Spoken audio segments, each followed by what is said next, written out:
6. Esto es la parte donde vamos a introducirnos al tema. Hechos 13, 36.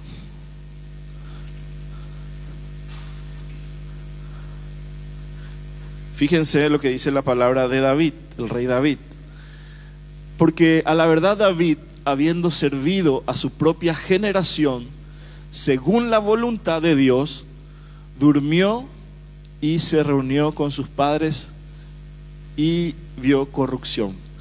Pero fíjense, David, habiendo servido a su generación, según la voluntad de Dios, durmió, o sea, murió. Pero él cumplió un propósito, y eso me llama demasiado la atención, de que nosotros, así como el rey David, tenemos un propósito en la vida. Tenemos un diseño por el cual Dios nos creó. Dios nos creó con un deseo, con un diseño, con un propósito.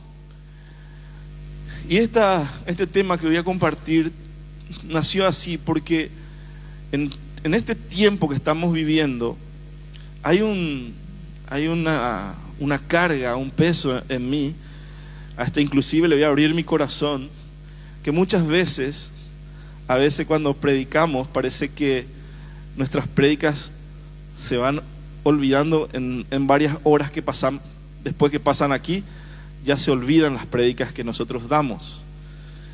Y a veces eso parece frustrante, a veces puede decir, bueno, hice lo que Dios me mandó a hacer, lo hicimos, pero pareciera que queda por unos momentos queda y después ya nos olvidamos.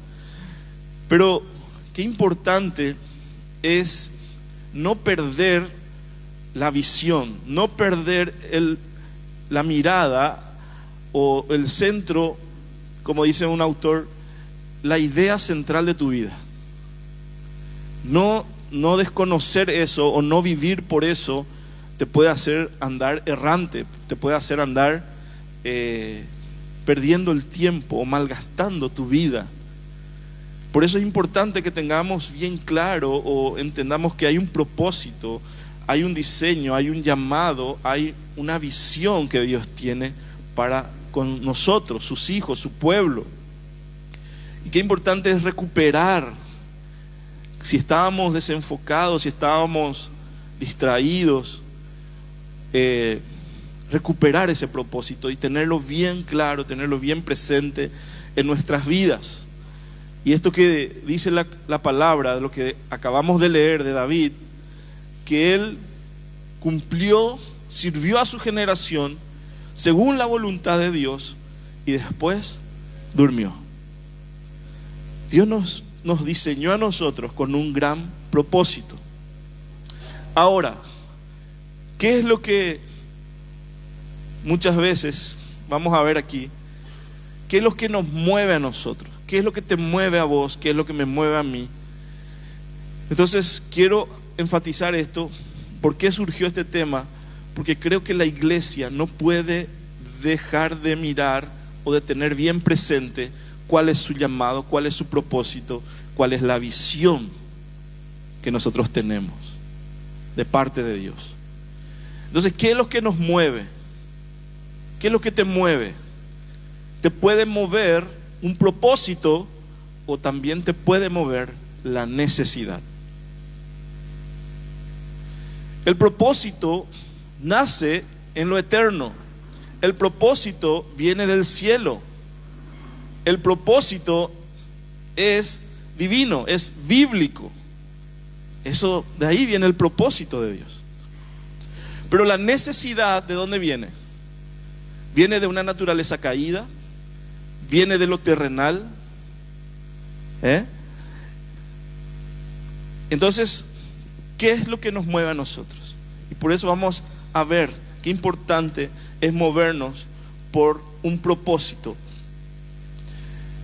La necesidad nace desde la caída del hombre, ahí desde el jardín del Edén.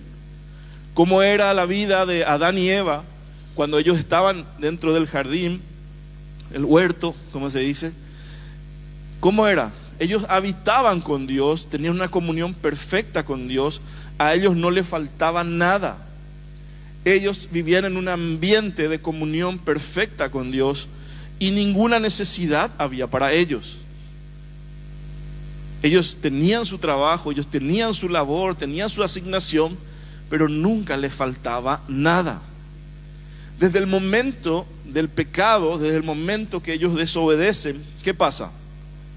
El hombre pierde esa comunión con Dios, pierde ese ambiente perfecto que vivían con Dios, y a partir de ahí dice la palabra que el hombre debería obtener su alimento con un trabajo duro, con el sudor de su frente. Iba a haber espinos y no iba a ser fácil para él conseguir su alimento o suplir su necesidad. Perdió el ambiente donde era perfecto, de acuerdo a su comunión con Dios perfecta, donde estaba todo lo que necesitaba el hombre ya lo tenía, pero desde el momento del pecado nace la necesidad. Y hoy nuestra necesidad se llaman cuentas, factura de Ande, ¿verdad? Facturas de internet.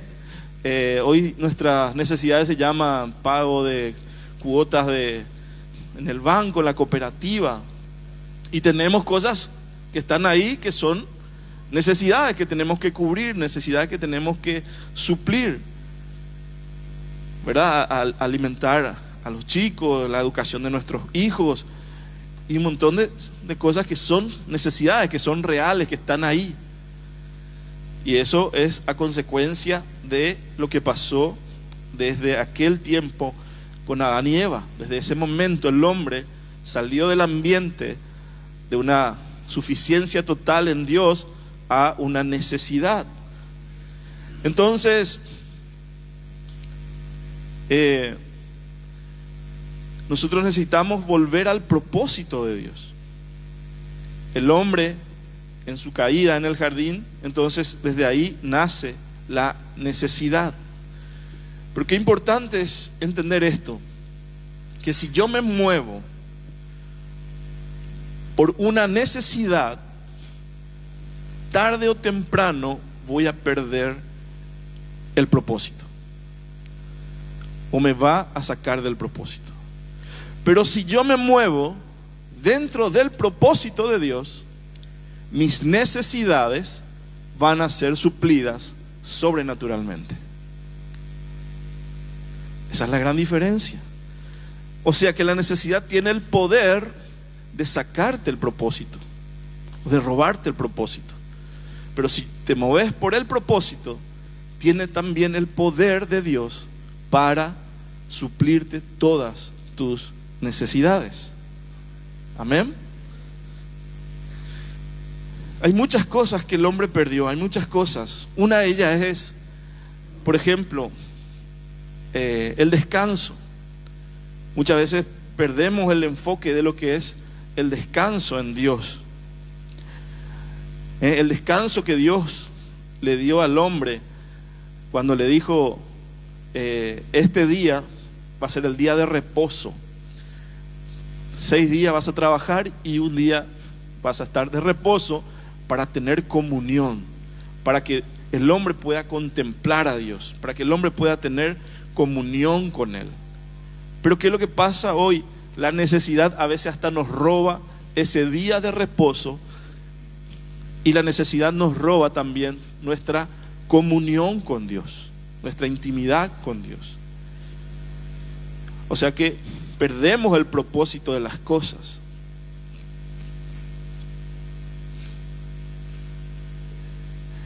En este tiempo que estamos viviendo, tenemos que hacer una elección. O vamos a movernos por nuestras necesidades, o vamos a vivir por el propósito. Ahora decirle al que está a tu lado, ¿vamos a vivir por necesidad o vamos a vivir por el propósito? Preguntarle un poco, a ver qué te dice.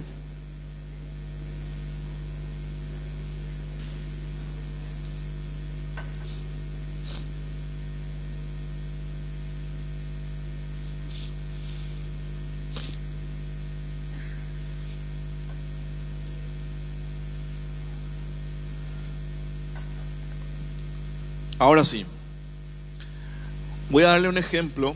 Justamente esta historia de este rey es la que me llamó la atención. La historia del rey Ezequías. ¿Cuántos escucharon ya al rey Ezequías, del rey Ezequías? Bueno, vamos a Isaías capítulo 38. Abran sus Biblias, por favor. En Isaías capítulo 38.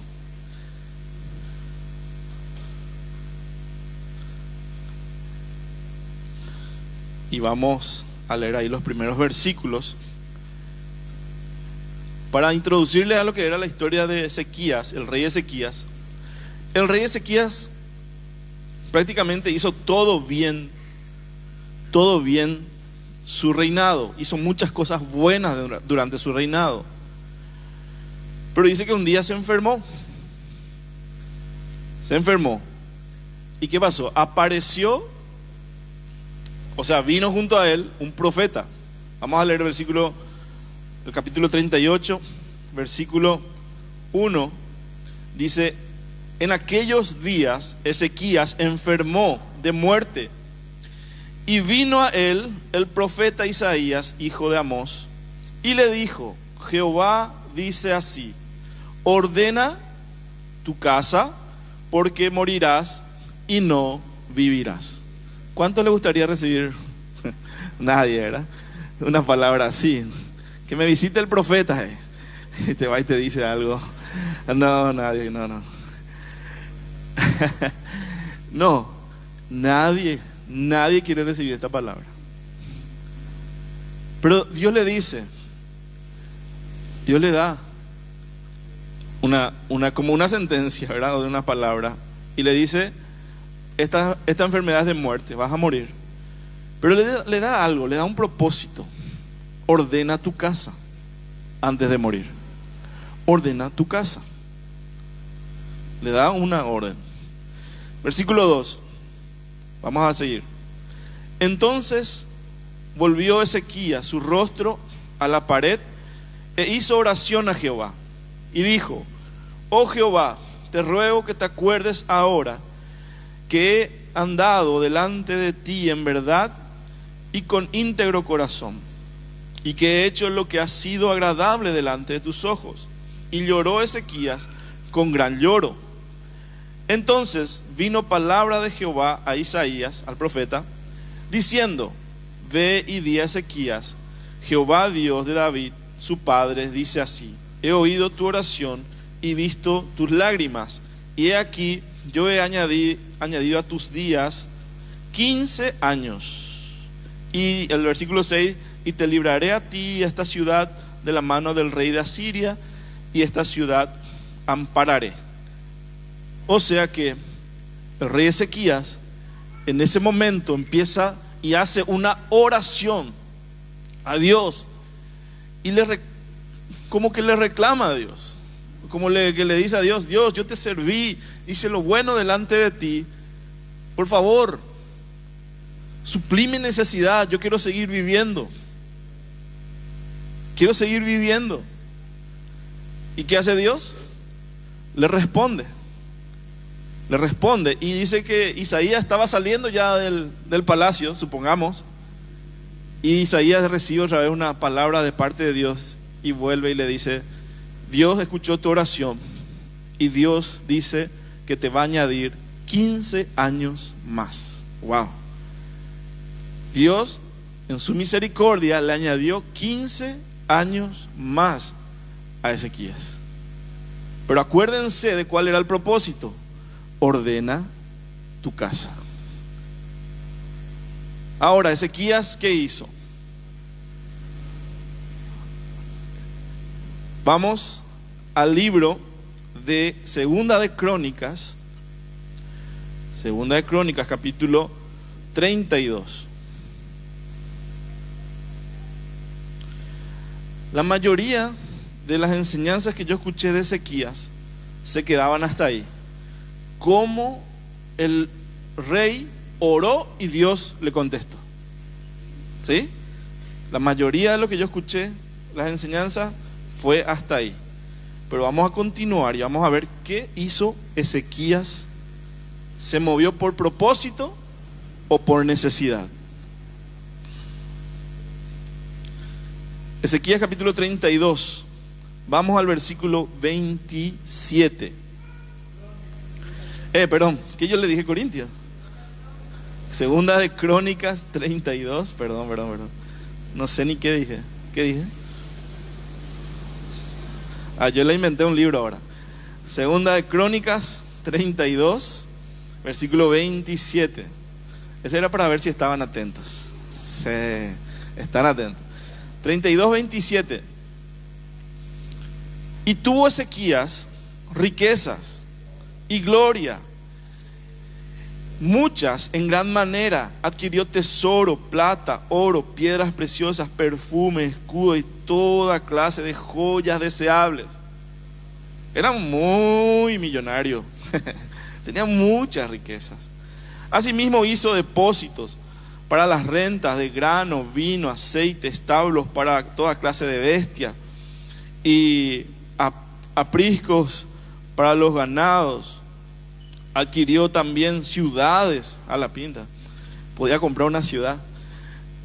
Y hatos de ovejas, de vacas, en gran abundancia, porque Dios le había dado muchas riquezas.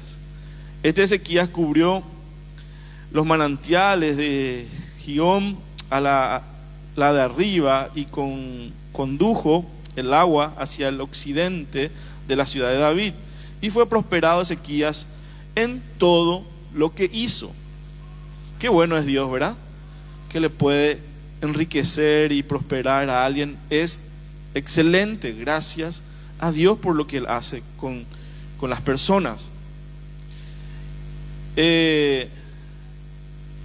Bueno, y vamos a leer lo que dice el versículo 31. Mas en lo referente a los mensajeros, a los príncipes de Babilonia, que enviaron a él para saber del prodigio que había acontecido en el país, Dios lo dejó para probarle, para hacer conocer todo lo que estaba en su corazón. Primero Dios le da 15 años más. Ahora Dios tenía todo lo que él quería. A ver, ¿qué ustedes desearían tener en abundancia? Casa, autos. Él hasta que se compró una ciudad. Tener una heladera llena de picaña, así para que cuando los amigos vienen podamos comer, podamos, otra heladera llena de helado para los chicos. No sé, usted puede imaginarse la riqueza, la abundancia que usted quiera. Él tenía todo, Dios le dio todo. Y todo lo que hacía le salía bien encima. No perdía ni truco ni nada. Ganaba todo, le salía todo bien. ¿Qué pasó con Ezequías? Después, en el versículo 31 dice que vinieron los príncipes de Babilonia a ver qué había pasado. Se enteraron de lo que estaba pasando con Ezequías, del milagro que Dios hizo con él, de cómo Dios le estaba prosperando. Pero Dios dice que le dejó para ver qué es lo que había verdaderamente en su corazón. Y ahí es el tema. Según lo que cuenta, esta historia usted también le puede encontrar en Reyes, capítulo 20. Pero ¿qué pasó con Ezequías? Dice que él le mostró a los príncipes todo lo que él tenía, sus riquezas, todo lo que tenía. ¿Y qué pasó con Ezequías? Se llenó de orgullo. Se llenó de orgullo. Acuérdense que el propósito para que él siguiera vivo era: ordena tu casa. Y Dios, al enterarse o al ver lo que Dios le estaba observando, a ver qué hace este. Le doy todo, le doy vida y le doy riquezas. A ver cómo o qué realmente hay en su corazón. Entonces dice que Ezequías se llenó de orgullo. Orgullo es todo aquello que exalta nuestra obra, nuestra habilidad por encima de Dios. Yo lo obtuve, mira lo que tengo, mira lo que soy. Entonces Dios ve que él se llenó de orgullo. Y en ese momento viene, después de esta visita de los príncipes de Babilonia, Dios le envía otra vez al profeta y le dice: ¿qué hiciste, Ezequías? ¿Qué querían esos príncipes de Babilonia? Le pregunta. No, nada, tranquilo. Yo les mostré nomás todo lo que tengo, todo lo que hay en mi reino. Y ahí Dios les dice: por cuanto hiciste eso, por cuanto fuiste orgulloso, va a caer una sentencia sobre vos. Vas a ir en cautiverio, vas a ser tomado, tu pueblo en cautiverio por eso, por esa causa. Después él se arrepiente, ora, le dice a Dios: perdóname, y Dios le dice otra vez, Dios es bueno y misericordioso, y le dice: bueno, Ezequías, en tus días, durante tu vida, eso que yo te agregué, no va a pasar eso, va a pasar con tus descendientes. Y Ezequías dice otra vez: gracias a Dios no va a ser en mis días. O sea que era demasiado orgulloso y egoísta. Sobre sus generaciones, sobre sus hijos y sus nietos, iba a caer esa sentencia. Acuérdense de lo que Dios le había dicho: ordena tu casa, te voy a agregar 15 años más. Entonces Ezequías vivió 15 años más y le clamó a Dios y le oró a Dios y le pidió le pidió más vida. Esa era su necesidad.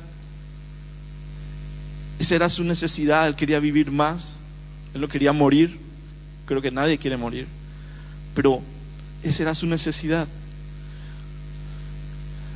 Hay que entender algo: que Dios sabe todas las cosas, que Dios sabe todo lo que pasó, lo que va a pasar, lo que está pasando. Dios lo sabe todo. Dios es eterno, Él no tiene tiempo. Dios es omnisciente, Él sabe todo. Él es omnipotente, Él es soberano.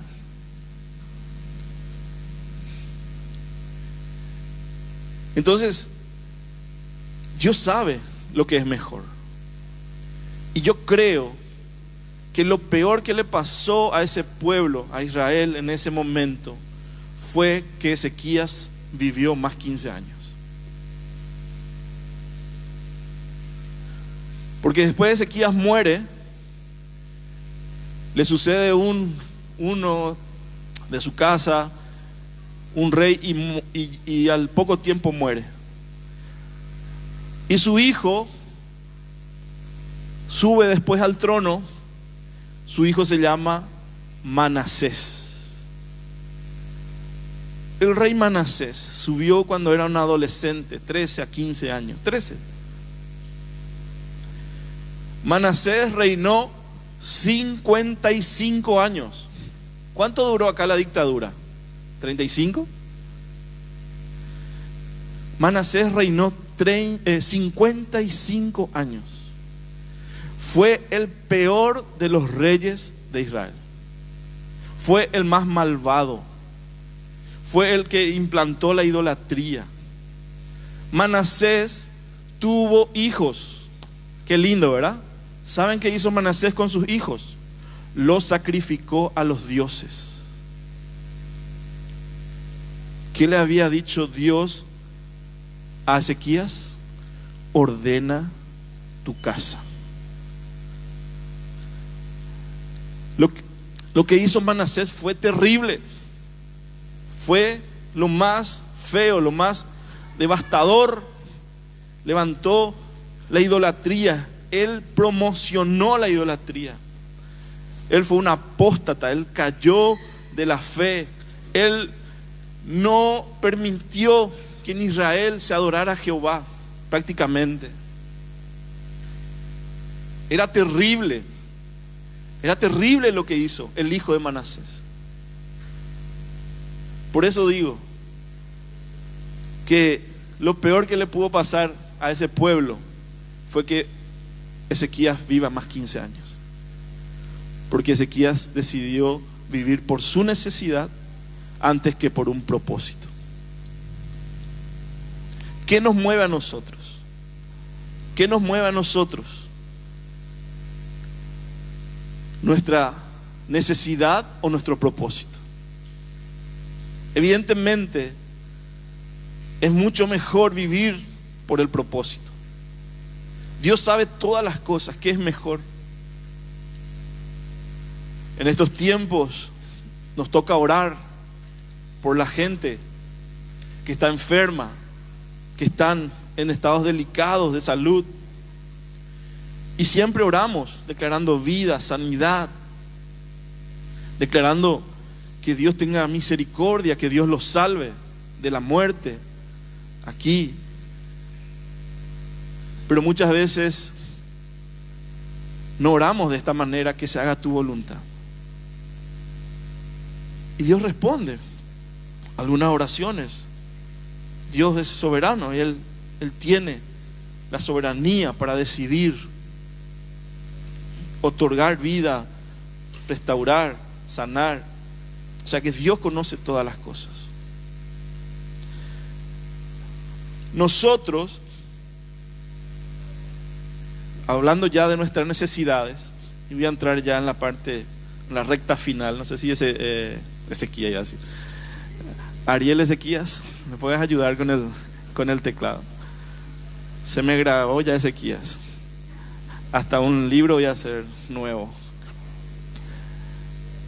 Evidentemente, nosotros queremos que nuestros hijos no pasen las necesidades que nosotros pasamos. Yo siempre que puedo escuchamos la historia de mi papá, de su familia, de la pobreza, de la miseria que ellos vivieron. Él contaba que comían a veces con suerte una vez al día. Llegaron momentos donde no tenían que comer.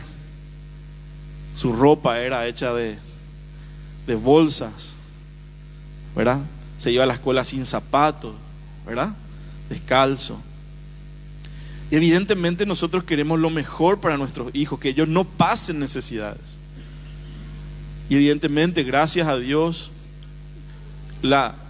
con los tiempos, con lo que pasa, vamos mejorando nuestra vida económica, social, espiritual. Dios hace grandes cambios en nosotros y vamos mejorando. Hay una mejoría en nuestras vidas. Evidentemente, hoy él no pudo estudiar la facultad, él pudo terminar la escuela, el colegio, y gracias a Dios, en nuestra familia, nosotros los hijos, todos terminamos una carrera universitaria, todos, los 4, y siempre yo, mirando ahora desde la perspectiva de padre, me doy cuenta cómo esa dedicación, ese esfuerzo, para que nada nos falte. Para que nada nos falte. Y yo también hago lo mismo con mis hijos. Yo no quiero que ellos pasen ningún tipo de necesidad. Y eso es importante, eso es algo natural en nosotros. Suplir las necesidades de nuestros hijos. Pero lo más importante, mirando de la perspectiva de Dios y del propósito, es que nuestros hijos aprendan a vivir por ese propósito eterno de Dios en sus vidas. Eso sería lo más importante. Porque a veces estamos tan metidos en suplir las necesidades que nos olvidamos del propósito.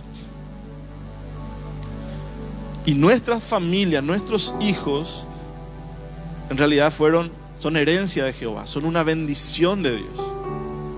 Para que nosotros les cuidemos, para que nosotros seamos los que cuidan su alma, su vida, para proveerles, para que ellos sigan el camino de Dios, para que ellos sean una generación que sirva, adore a Dios, ame a Dios por encima de todas las cosas. Ese es el propósito. Me estaba acordando hace poco de los tiempos de regalos de los niños, y estaba recordando de las bicicletas, ¿verdad? Que tanto cuando somos niños queremos la bicicleta. Y en una fecha de Reyes, el 6 de enero, que acá en Paraguay es muy, muy famoso, o sea, la fiesta que más se hace regalo a los niños, creo que es el 6 de enero. Y yo quería para mi bicicleta. Y mi mamá me decía, orá. Y yo oraba. En mi taí, ¿verdad? Oraba a Dios, dame, quiero para mi bicicleta. Y bueno, seguramente que Dios escuchó, y mi mamá y mi papá también escucharon. Y de acuerdo a sus posibilidades, me acuerdo, era esas bicicletas BMX, esas. Algunos que saben van a saber qué tipo es. La BMX, pero era usada. ¿Y qué hizo mi papá? Mandó pintar para que parezca más nuevo. Pero a mí no me importó nada de eso. O sea, yo quería para mi bicicleta. Y bueno, y eso es algo bueno y algo hermoso que hacemos. Suplir lo que Él no tuvo, Él lo intenta dar. Nos dio a nosotros, y nosotros hoy queremos darle lo mejor a nuestros hijos. Y es perfecto. Pero nunca la necesidad me debe robar el propósito. Suplir las necesidades van a estar todo el tiempo. Desde la caída de Adán y Eva empezaron las necesidades.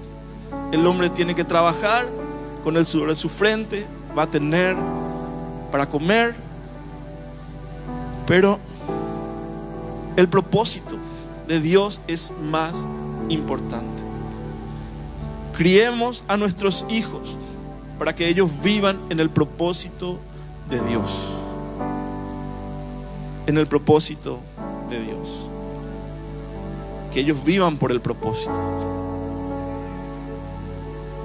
Nosotros vamos a rendir cuenta en el día allá cuando nos presentemos delante de Dios.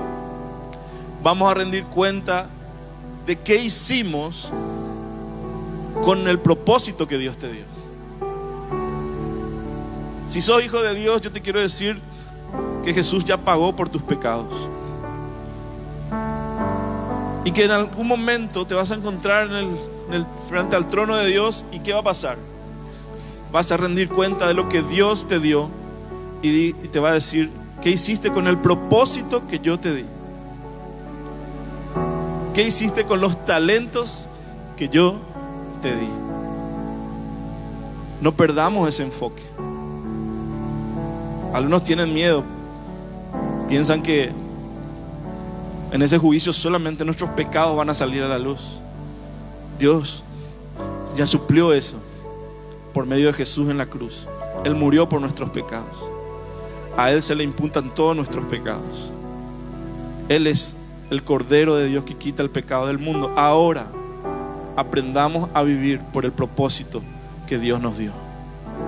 Porque algún día vamos a rendir cuenta de qué hicimos con el propósito que Dios nos dio a cada uno de nosotros. Y cuando hablo de propósito, no te hagas la cabeza o la idea de que solamente puedes ser un pastor, un evangelista, un maestro, un apóstol o un profeta. No. Si sos abogado, si sos ingeniero, si sos mecánico, albañil, si sos comerciante, todo lo que Dios te dio para que hagas, eso que vos estás haciendo hoy, ¿sabes para qué es? Para la gloria de Dios. Lo que te toca hacer hoy, sea la profesión que sea el oficio que estés haciendo, es para la gloria de Dios. Ahí donde estás. Si sos, algunas dicen, yo no trabajo, yo solamente estoy en mi casa, dicen las hermanas. Yo soy ama de casa. Gloria a Dios, porque tu trabajo es cuidar de la mejor manera a tu familia. Y eso que estás haciendo también es para la gloria de Dios. Todo lo que hacemos debe ser para la gloria de Dios. Vivamos por el propósito. Esta debe ser nuestra cultura. Esta debe ser nuestra cultura. Vivir por el propósito. Vivir por el propósito. Esta debe ser nuestra cultura. Por eso hablaba de recuperar nuestra visión, recuperar el propósito, entender para qué Dios nos llamó. La palabra de Dios en Apocalipsis capítulo 1 versículo 16 dice: por Jesucristo, por la obra de Jesucristo, fuimos constituidos, tú y yo, en reyes y sacerdotes para Dios. Aleluya. Lo que hizo Jesús en la cruz no solamente te dio el privilegio, el derecho de ser llamado hijo de Dios, también te dio algo muy lindo y hermoso, que es que fuiste constituido en un rey y en un sacerdote. Sacerdote para ministrar a Dios, para ministrar a las personas, y rey para gobernar con Cristo. Para lo que hagas, lo hagas con el Señor. Ese es el propósito. Ese es nuestro propósito. Nosotros tenemos que entender de que somos administradores de todo lo que Dios nos dio. Si tenés mucho, si tenés lo suficiente, si tenés lo necesario, quiero que sepas que eso es de parte de Dios. Que Dios te da todas las cosas, y que a vos y a mí nos toca administrar de la mejor manera todo lo que Dios nos dio. Administrarlo con sabiduría, con temor de Dios.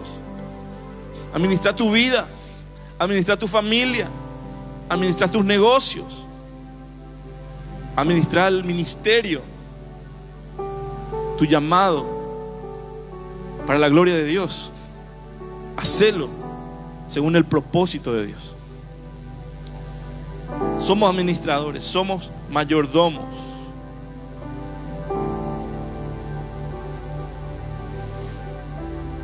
En un episodio Jesús estaba con Pedro en Mateo 17, 27. Ahí está un versículo. Pero estaba ya le mezclo. Estaba Pedro con Jesús. Pedro estaba con Jesús y tenían que pagar los impuestos. Y hay algo que pasa ahí. Le pregunta: ¿vos qué decís, Pedro? ¿Tenemos que pagar los impuestos?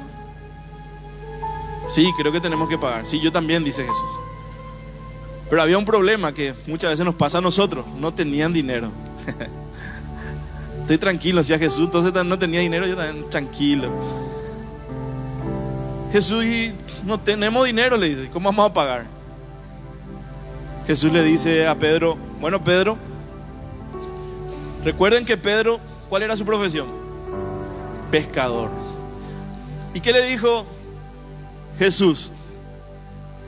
Le dijo, cuando Jesús le llamó a Pedro, le dijo: Pedro, vos sos pescador de peces, de pescado. Yo te voy a hacer un pescador, pero pescador de hombres. Le cambió el propósito. No se olvidó, ¿verdad?, de su talento, no se olvidó de su habilidad. Le dijo, pero ahora yo te voy a hacer un pescador de hombres. Le cambió el enfoque, le cambió el propósito. Pero en este momento donde ellos no tenían dinero, Jesús, ¿qué le dice? Pedro, vos sos pescador, vos sos valé en esto, vos tenés mucha habilidad para la pesca. Te vas allá a pescar y vas a sacar un pez. Y cuando saques ese pez, vas a abrirle la boca y de ahí vas a sacar 2 monedas. Wow. Y Pedro, bueno, si vos me decís, maestro, lo voy a hacer. Se va. Creo que está el versículo ahí donde le dice Jesús eso, ¿verdad? Mateo 17, 27. Le dice, ¿verdad? No importa, pero eso es lo que le dice. Y se va y hace.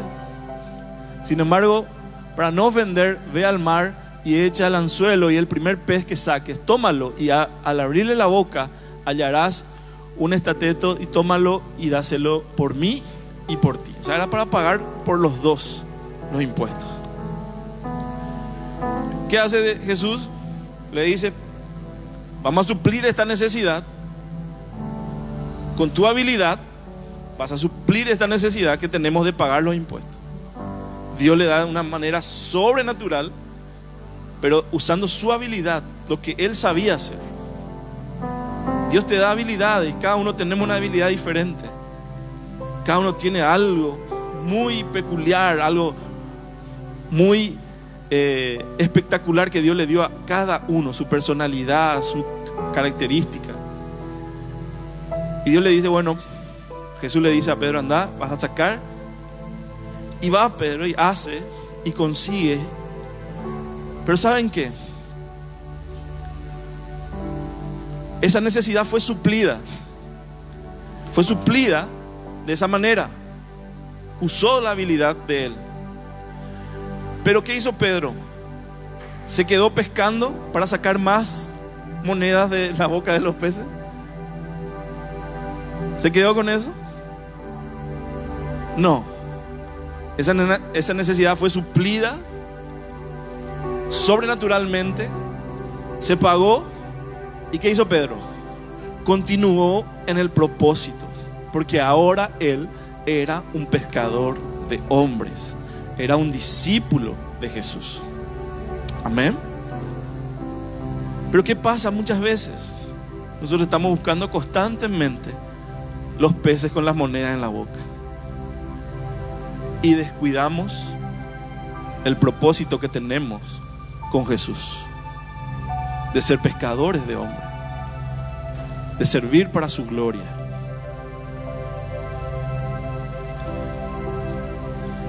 Entonces, para ir terminando, ser generosos es un estilo de vida.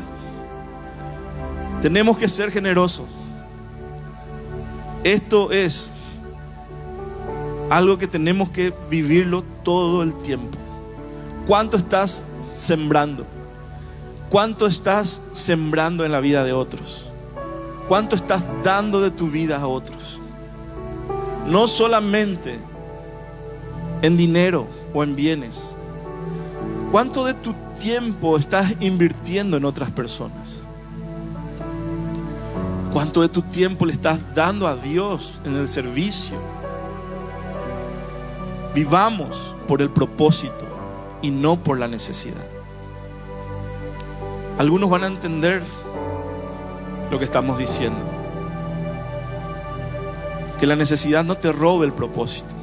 Sirve a Dios, sirve a los demás, sé generoso en todo lo que tengas y puedas.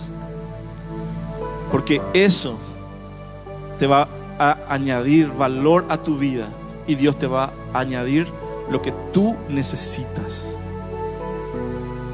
Si cumplo el propósito, Dios se encarga de suplir mis necesidades.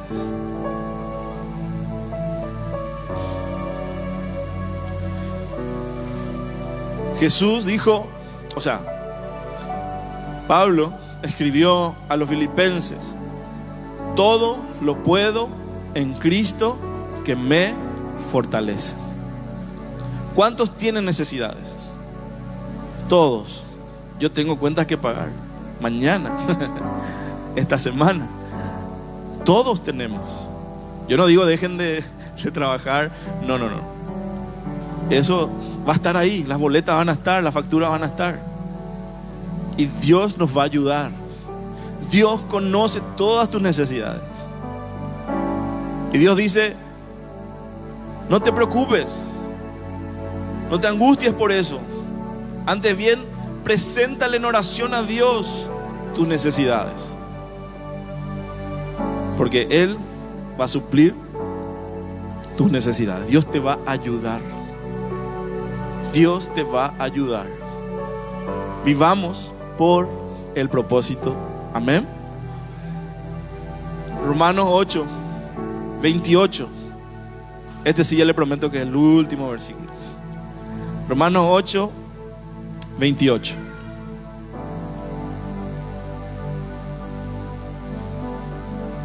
Cuando entendemos el propósito, siempre leemos este versículo en la primera parte. Y sabemos que a los que aman a Dios todas las cosas les ayudan a bien. Hasta ahí generalmente nos quedamos. Esto es, a los que conforme a su propósito son llamados. Todo lo que te ocurre, todo lo que está pasando contigo, tiene un propósito. Y dice que cuando todas las cosas que te pasen van a ayudarte a bien, van a venir a hacerte un bien al final de cuentas, es cuando fuiste llamado, todos nosotros fuimos llamados según el propósito de Dios. Así que, sea cual sea la necesidad, sea cual sea la dificultad, la circunstancia que estés pasando, quiero decirte que pongas en primer lugar a Dios, que vivas por el propósito, porque Dios va a suplir tu necesidad. No dejes que la necesidad te robe el propósito.